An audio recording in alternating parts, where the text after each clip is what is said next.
সুপ্রিয় শিক্ষার্থী, আসসালামু আলাইকুম।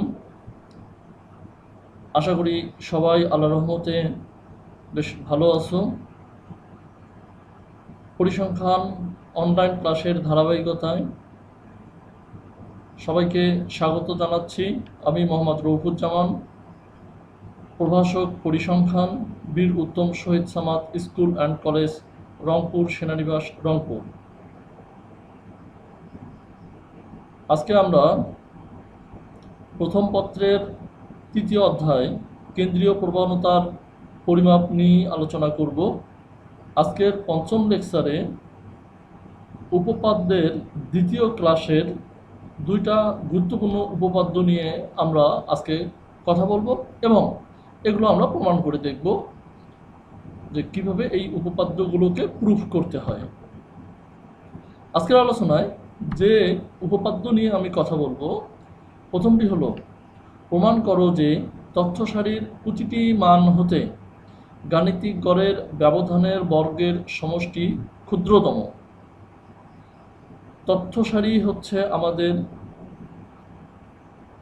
5, 7, 10, 12 এরকম কিছু সংখ্যা নিয়ে একটা তথ্য সারি তৈরি হয়। এই তথ্য সারির প্রতিটি মান থেকে গাণিতিক গড়ের ব্যবধানের মানে হচ্ছে এই তথ্য সারির যে প্রতিটি মান, এই মানগুলো থেকে আমরা যদি গড় বের করি, সেই গড় থেকে প্রত্যেকটা মান আমরা বিয়োগ করব। গড় থেকে প্রথম সংখ্যাটা বিয়োগ করব, গড় থেকে দ্বিতীয় সংখ্যাটা বিয়োগ করব, গড় থেকে তৃতীয় সংখ্যাটা বিয়োগ করব। তাহলে আমরা গাণিতিক গড়ের ব্যবধান পাব এবং যে বিয়োগফলগুলো পাবো, অর্থাৎ গাণিতিক গড় এবং প্রথম মানের বিয়োগফলের বর্গ করতে হবে, গাণিতিক গড় ও দ্বিতীয় মানের বর্গ করতে হবে, গাণিতিক গড় ও 3 নম্বর মানের বর্গ করতে হবে। করার পর সবগুলো বর্গ যোগ করলে সমষ্টি পাওয়া যাবে। সেই সমষ্টিটা ক্ষুদ্রতম। এটা কীরকম? সেটা আমরা দেখব প্রমাণ করে। দ্বিতীয়ত আমরা প্রমাণ করব যে n1 সংখ্যক সংখ্যার গাণিতিক গড়, মানে আমাদের প্রথম একটা তথ্য সেট, সেখানে মোট সংখ্যা হচ্ছে n1 সংখ্যক, যার গাণিতিক গড় হচ্ছে x1 বার। n2 সংখ্যক সংখ্যার গাণিতিক গড় x2 বার, মানে এখানে আমাদের তথ্য সারি দুইটা। প্রথম তথ্য সারির তথ্য সংখ্যা, মোট সংখ্যা n1 এবং গাণিতিক গড় x1 বার। দ্বিতীয় তথ্য সারির মোট সংখ্যা n2 এবং গাণিতিক গড় হচ্ছে x2 যদি হয়, তাহলে n1 প্লাস n2 সংখ্যক সংখ্যার সম্মিলিত গাণিতিক গড়, মানে এটা আলাদা আলাদা গাণিতিক গড় x1 এবং x2 দেওয়া আছে। এখন আমরা চাই যে দুইটা তথ্য সারির সম্মিলিত গাণিতিক গড় বের করতে। তাহলে দুইটা তথ্য সারির মোট সংখ্যা হবে n1 প্লাস n2। এটার সম্মিলিত গাণিতিক গড় যদি x বার c হয়, কম্বাইন্ড গাণিতিক গড় ইকুয়াল টু n1 x1 বার যোগ n2 x2 বার divided by n1 plus n2। এটা হবে সম্মিলিত গাণিতিক গড়। এই উপপাদ্য আমরা প্রমাণ করে দেখব।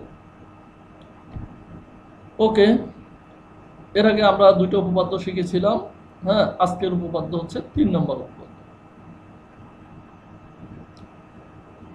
প্রমাণ করতে হবে তথ্য সারির প্রতিটি মান হতে গাণিতিক গড়ের ব্যবধানের বর্গের সমষ্টি ক্ষুদ্রতম। এটাকে আমরা যদি ম্যাথমেটিক্যালি লিখি, তাহলে আমাদের এটা হচ্ছে সামেশন, মানে সমষ্টি। কার সমষ্টি? কোনো কিছুর বর্গের। এই যে সমষ্টি, কার সমষ্টি? এই যে স্কোয়ার, মানে বর্গের। ব্যবধান, কার ব্যবধান? xi মাইনাস x বার। xi এর মান 1 থেকে n পর্যন্ত, মানে প্রত্যেকটা তথ্য সারি থেকে গাণিতিক গড়ের যে বিয়োগফল, সেই বিয়োগফলের স্কোয়ার মানে বর্গ, সেই বর্গ যে সমষ্টি সেটা লেস দেন, মানে ক্ষুদ্রতম। কার চেয়ে ক্ষুদ্রতম? কার চেয়ে ক্ষুদ্রতম আসো আমরা দেখি যে প্রতিটি তথ্য হতে xi মানে i এর মান যখন 1 প্রথম তথ্য, i এর মান যখন 2 দ্বিতীয় তথ্য, i এর মান যখন 3 তৃতীয় তথ্য, প্রতিটি তথ্য হতে গড় বাদে যে কোনো সংখ্যার বর্গের যে সমষ্টি, সেটার চেয়ে এটা ক্ষুদ্রতম। কথা বোঝা গেছে? তার মানে গাণিতিক গড়ের ব্যবধানের বর্গের সমষ্টি ক্ষুদ্রতম হবে কার চেয়ে? গাণিতিক গড় ছাড়া যে কোনো মানের ব্যবধানের বর্গের সমষ্টির চেয়ে ক্ষুদ্রতম হবে। আমরা এটা প্রমাণ করব আজকে অশ্রেণীকৃত তথ্যের ক্ষেত্রে। এটা প্রমাণের জন্য অশ্রেণীকৃত তথ্যের ক্ষেত্রে আমরা এই যে রাইট হ্যান্ড সাইড যেটা আছে সেটা নিলাম, যে summation x i minus A square. Okay fine, এটাকে আমরা একটু এক্সটেন্ড করে বর্ধিত করে বাড়িয়ে যদি লিখতে চাই তাহলে আমরা দেখব যে x i minus x bar plus x bar minus a, এই সংখ্যা দুটো বেশি আনা হয়েছে, কারণ আমাদের টার্গেট হচ্ছে এখানে এই যে এক্স বার নিয়ে আসা, মাইনাস এক্স বার। তা আমরা তাই করলাম, মাইনাস এক্স বার নিয়ে আসলাম। এই মাইনাস এক্স বারকে ওমিট করার জন্য প্লাস এক্স বার মাইনাস এ নিলাম আর কি। এটা কেটে গেলে এক্স আই মাইনাস এ থাকে আমার আগেরটা। হ্যাঁ, আর স্কোয়ার তো স্কোয়ার দিতেই হবে। এরপরে হ্যাঁ আমরা এটাকে যদি ওই স্কোয়ারটাকে এই প্রথম অংশটুকু ধরবো আমরা এ যোগ দ্বিতীয় অংশটুকু ধরবো আমরা বি, তাহলে এ প্লাস বি হোল স্কোয়ারের যে সূত্র, কি সূত্র আমরা জানি? এ প্লাস বি হোল স্কোয়ারের সূত্র হচ্ছে এ square plus two A B plus B square. তাহলে এখানে আমাদের এ কি? এক্স আই মাইনাস এক্স বার, এতটুকু হচ্ছে এ। তাহলে এ স্কোয়ার, এই যে আমরা এতটুকুর উপর স্কোয়ার দিলাম, প্লাস টু, এই প্রথম অংশটুকু হচ্ছে আমাদের এ মানে টু এ, দ্বিতীয় অংশটুকু আমাদের বি মানে টু এ বি, এবং এই এক্স বার মাইনাস এ যেহেতু বি, শেষে প্লাস বি স্কোয়ার মানে plus x bar minus a whole square. তাহলে এই অংশটুকু হচ্ছে আমার এ স্কোয়ার প্লাস প্লাস এ থাকলো টু, এই অংশটুকু এ, এই অংশটুকু বি মানে two A B plus B square মানে x bar minus a whole square. আমি এভাবে এটা সূত্র অনুসারে লিখতে পারি, এ প্লাস বি হোল স্কোয়ারের সূত্র অনুসারে। এরপরে আমার প্রথম অংশটুকু যা আছে তাই সাম দ্বারা সবগুলোকে আমরা গুণ করব। হ্যাঁ, আমার এই যে আমি এটাকে এ প্লাস বি হোল স্কোয়ারের সূত্র করলাম, এই টোটালটাকে আমি সেকেন্ড ব্র্যাকেট দিয়ে আলাদা করলাম। এখন এই প্লাসের আগের যে প্রথম অংশ সেটার সাথে আমি সাম গুণ করব, প্লাসের পরের যে অংশ সেটার সাথে আমি সাম গুণ করব, এবং সর্বশেষ যে অংশ সেটার সাথেও আমি এই সাম গুণ করব। তাহলে প্রথম অংশের সাথে যদি আমি সাম গুণ করি, লিখলাম সাম যা আছে তাই, যোগ দ্বিতীয় অংশের সাথে যদি আমি সাম নিয়ে আসি, সেক্ষেত্রে সামের বাইরে রাখলাম আমি টু, এবং এক্স আই যেখানে নাই সেখানে সাম দেয়া না দেয়া একই কথা। এই জন্য এই অংশটুকু এক্স আই মাইনাস এই অংশটুকু সামের বাইরে আমি নিয়ে আসলাম, সামের সাথে রাখলাম কি? এক্স আই মাইনাস এক্স বার, এটা সামের সাথে রাখলাম, এবং সর্বশেষ plus summation x bar minus a whole square. ওকে, তাহলে সবগুলোর সাথে আমি সাম নিয়ে আসলাম। পরবর্তী লাইনে আমি এখানে যা আছে তাই লিখলাম, প্রথম অংশ যোগ চিহ্ন যোগ দিলাম, টু টু লিখলাম, এখানে যা আছে তাই দিলাম, summation x i minus x bar, এটার ভ্যালু হচ্ছে 0। এটা আমরা গত ক্লাসের একটা উপপাদ্য প্রমাণ করছি যে গাণিতিক গড় হতে প্রতিটি মানের ব্যবধানের সমষ্টি 0। এটা আমরা গত উপপাদ্যই দেখেছি, গত ক্লাসের উপপাদ্যই দেখেছি। তাহলে এটা ইকুয়াল টু আমি 0 দিলাম, প্লাস যেহেতু এখানে আই নাই কোথাও, সুতরাং সাম মানে হচ্ছে এন, এটা আমরা আগের ক্লাসে দেখছিলাম, যদি আই না থাকে তাহলে সাম এন হবে। এখানে যেটাতে আই নাই সেটা বাইরে নিয়ে আসছি, আর যেটাতে আই আছে সাম দিয়ে আমরা গুণ করছি, এই কারণে এখানে কোনো এন আসে নাই, কারণ এই পুরো রাশির মধ্যে কোনো এক জায়গায় আই আছে, কিন্তু এখানে এই পুরো রাশির মধ্যে কোথাও কোনো আই নাই, সুতরাং এখানে সামের মান হবে এন এর সমান। এটাও আমরা এর আগে দেখেছি। এখন পরবর্তী লাইনে এটা হচ্ছে যে যেটা বললাম যে summation x i minus x bar equal to 0।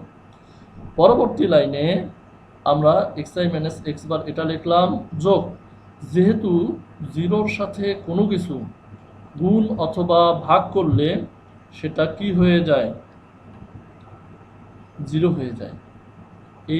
এটার পুরোটার ভ্যালু আমার 0, সুতরাং এটা বাদ দিয়ে দিলাম, যোগ আমি পরের অংশটুকু এখানে লিখলাম, এনটা সামনে আনলাম, আর এক্স বার মাইনাস এ স্কয়ার যা আছে তাই লিখলাম।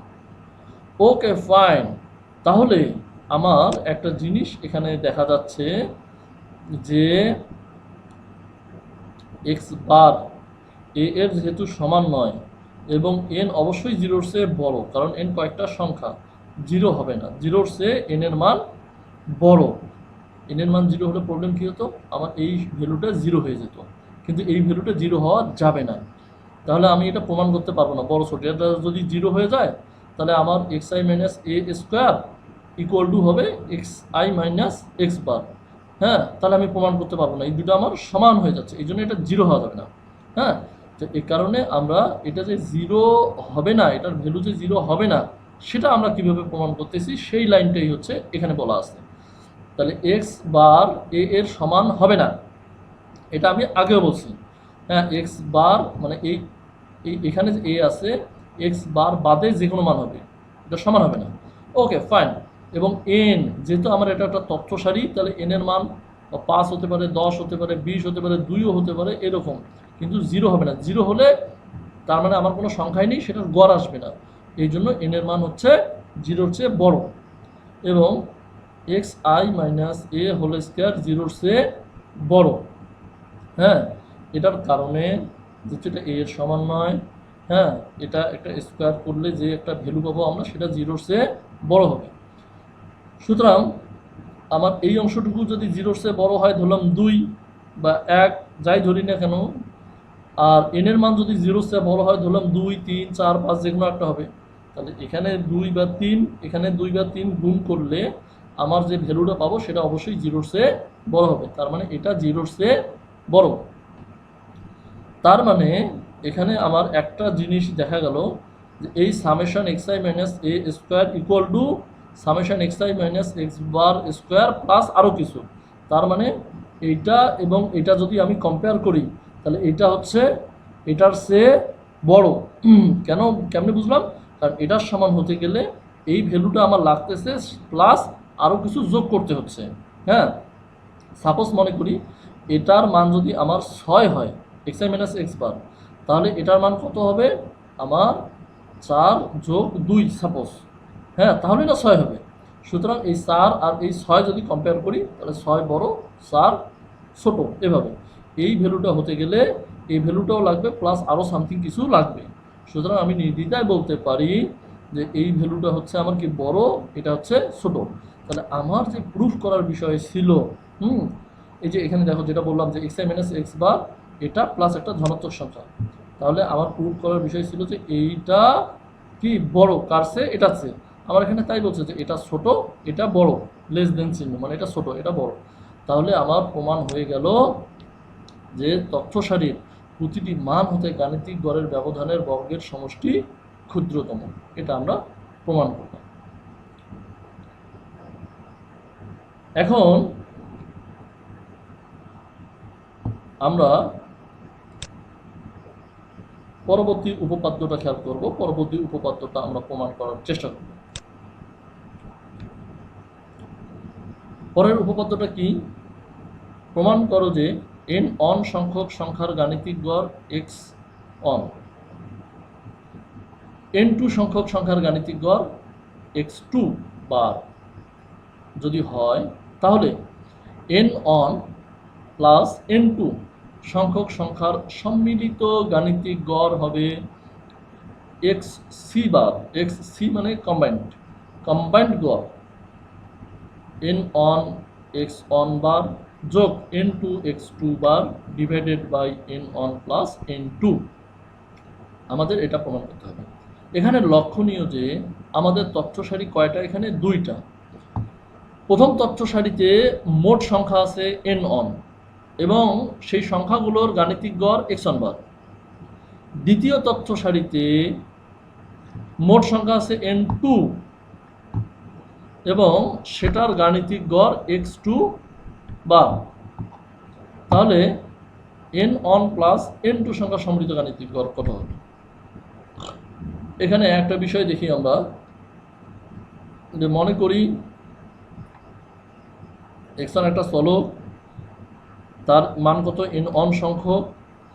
হ্যাঁ, এবং এই মানগুলো হচ্ছে x one one, x one two dot dot x one n one, কেননা n অন সংখ্যক মান, এবং তাদের গাণিতিক গড় যদি এক্স অন বার হয় তাহলে x on bar equal to সবগুলো সংখ্যা যোগ করে মোট তথ্য সংখ্যা দ্বারা ভাগ করলে আমরা গাণিতিক গড় নর্মালি পেয়ে যাব। এখন এটাকে যদি আমি আড়াআড়ি গুণ করি তাহলে এন অন এক্স অন বার এক পাশে আসে আর এই উপরের সংখ্যাটা আর এক পাশে যায়। জাস্ট আমি আড়াআড়ি গুণ করলাম, আর কিচ্ছু না এখানে। এটাকে আমি সমীকরণ নাম্বার দিলাম অন, 1 নাম্বার সমীকরণ আমি পেয়ে গেলাম। আবার ঠিক একইভাবে x2 চলকের n2 সংখ্যক মান, যেহেতু x2 চলক তাহলে x21 x22 x23 x2n2 যেহেতু n2 সংখ্যক মান, এবং তাদের গাণিতিক গড় হচ্ছে x2 বার যদি হয় তাহলে আমরা লিখতে পারি x2 বার ইকুয়াল টু এই সবগুলো সংখ্যা এখানে যা আছে সবগুলো সংখ্যা যোগ করে n2 দিয়ে আমরা কি করব, n2 দিয়ে আমরা ভাগ করব। ভাগ করলে আমরা গাণিতিক গড় পাবো। হ্যাঁ, এবং এই গাণিতিক গড়টাকে আমরা এখানে যে সমীকরণটা পেলাম এটা যদি আড়াআড়ি গুণ করি তাহলে এই যে এটা x2 এর নিচে মনে মনে অন ধরি, 1 আর এটা গুণ করলে ওইটাই থাকে, এবং এই n2 এবং x2 বার এটা ডান পাশে আমরা লিখলাম, লিখে সমীকরণ নাম্বার দিলাম 2। তাহলে আমার দুই ধরনের তথ্য সারি থেকে দুই ধরনের গড় আমরা বের করে ফেললাম। এক্স অন চলকের জন্য গড় কি হবে সেটা বের করে ফেললাম, x2 চলকের জন্য গড় কি হবে সেটা বের করে ফেললাম। এখন সেই গড় থেকে আমরা দুইটা সমীকরণ বের করলাম, যেটাকে 1 নাম্বার এবং 2 নাম্বার সমীকরণ দিলাম। এই সমীকরণ দুটো মনে রাখতে হবে। এখন যদি n1 প্লাস n2 সংখ্যক সংখ্যার সম্মিলিত গাণিতিক গড় বের করতে বলে তাহলে আমার জিনিসটা হবে কি, আমার প্রথম তথ্য সারির মোট তথ্য সংখ্যা যোগ দ্বিতীয় তথ্য সারির যে তথ্যগুলো আছে সেগুলোর যোগফল, সবগুলো সংখ্যা, সাপোজ মনে করি এখানে 5টা সংখ্যা আছে, এখানে 6টা সংখ্যা আছে, তাহলে এখানে 5 আর 6 মোট 11টা সংখ্যা একসাথে যোগ করলাম। করার পরে 5 যোগ 6 মানে n1 হচ্ছে 5টা, n2 হচ্ছে 6টা, 5 যোগ 6 11 দিয়ে গুণ করলাম। সমস্ত সংখ্যা একসাথে করলাম এবং সেই সংখ্যাগুলো আমি একসাথে গড় বের করলাম। Okay fine. এখন এইটা থেকে আমরা যদি 1 ও 2 নং এর মান বসাই তাহলে কি হবে, এটার ভ্যালু কত পাইলাম আমরা 1 নম্বর সমীকরণে n1 x1, n1 x1 লিখে দিলাম, যোগ চিহ্ন আছে এখানেও যোগ চিহ্ন দিলাম। এই পুরাটার ভ্যালু আমার কত n2 x2, 2 নম্বর সমীকরণে যা আছে সেটার মান বসালাম, ডিভাইডেড বাই নিচে কত আছে n1 plus n2, n1 plus n2 দিয়ে দিলাম। তাহলে আমার উপপাদ্য প্রমাণের যেটা সমীকরণ সেটা আমি দ্রুতই পেয়ে গেলাম, অর্থাৎ আমার এই উপপাদ্যটি প্রমাণ হয়ে গেল। হ্যাঁ, কি প্রমাণ হয়ে গেল, যে n1 সংখ্যক সংখ্যার গাণিতিক গড় x1 বার, n2 সংখ্যক সংখ্যার গাণিতিক গড় x2 বার হবে, n1 প্লাস n2 সংখ্যক সংখ্যার সম্মিলিত গাণিতিক গড় x বার c equal to n1 x1 বার প্লাস n2 x2 বার divided by n1 plus n2। হ্যাঁ, এটা আমরা প্রমাণ করে ফেললাম, এটা আমাদের প্রমাণ হয়ে গেল। তাহলে আজকের আলোচনায় আমরা যে দুইটা উপপাদ্য দেখলাম, হ্যাঁ, এই দুইটা উপপাদ্য তোমরা বাসায় মনোযোগ দিয়ে করবে, কয়েকবার প্র্যাকটিস করবে। হ্যাঁ, তোমাদের যদি বুঝতে সমস্যা হয় তাহলে অবশ্যই আমাকে জিজ্ঞেস করবে। হ্যাঁ, এই ভিডিওটা বারবার দেখবে, কমেন্টে আমাকে কমেন্ট করে জানাতে পারো, ফোনেও আমাকে জানাতে পারো। হ্যাঁ, বাসায় বসে পড়াশোনা করো, সবাই সাবধানে থাকো, সুস্থ থাকো, সেই আশাবাদ ব্যক্ত রেখে সবাইকে ধন্যবাদ জানিয়ে আজকের পরিসংখ্যান ক্লাস এখানেই শেষ করছি। আমি মোহাম্মদ রৌফুজ্জামান।